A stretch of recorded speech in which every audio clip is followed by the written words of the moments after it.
Hello viewers, welcome back to my YouTube channel English Language Revolution. My name is Manish Kumar.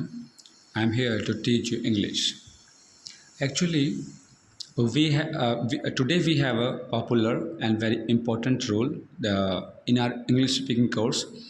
It comes at rule number 43.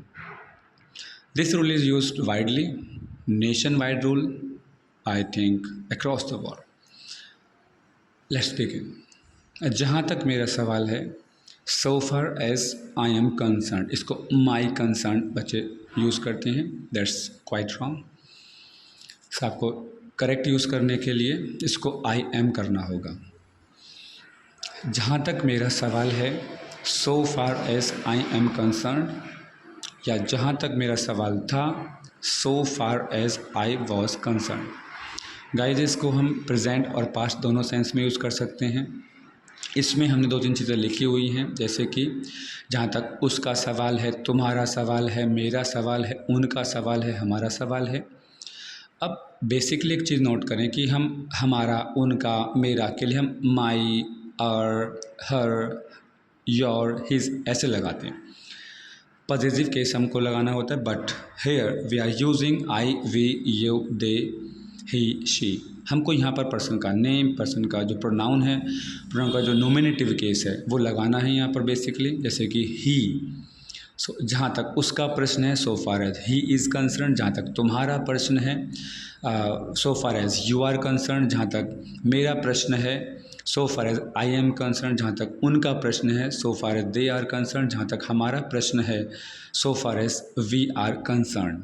अब यहाँ पर बात आती है, जहाँ तक इस चीज़ की बात है, जहाँ तक उसकी बात है, उसका सवाल है, उसका प्रश्न है, ये तीन चीज़ें आती हैं। इन तीनों चीज़ों के लिए भी यही कॉमन है, सो फार एज ही कॉमन है। इसमें है लगाना है तो इज एम आर कॉमन हो जाएंगे, था लगाना है तो वॉज वर कॉमन हो जाएंगे। जहाँ तक उसका सवाल था, so far as he was concerned. जहाँ तक तुम्हारा सवाल था, so far as you were concerned. So concern यहाँ पर हमें संबंध, यहाँ पर हमें संबंध भी हो सकता है, संबंध भी हम कह सकते हैं कि जहाँ तक उसका संबंध है, so far he is concern, तो कंसर्न संबंधित है, प्रश्न है, मन में वो चीज़ सवाल को लेके बैठा हुआ है।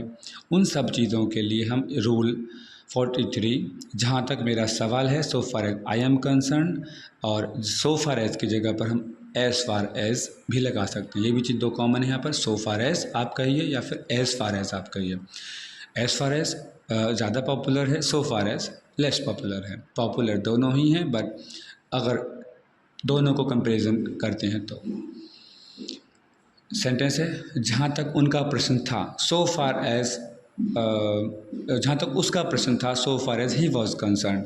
इसके नेक्स्ट सेंटेंस जो हो सकता है वो इंडिपेंडेंट ऑफ दिस क्लॉज हो सकता है, इंडिपेंडेंट ऑफ दिस सेंटेंस हो सकता है कि भाई जहाँ तक रमेश का प्रश्न है वो आने वाला नहीं है, so far as Ramesh is concerned he is not about to come hair.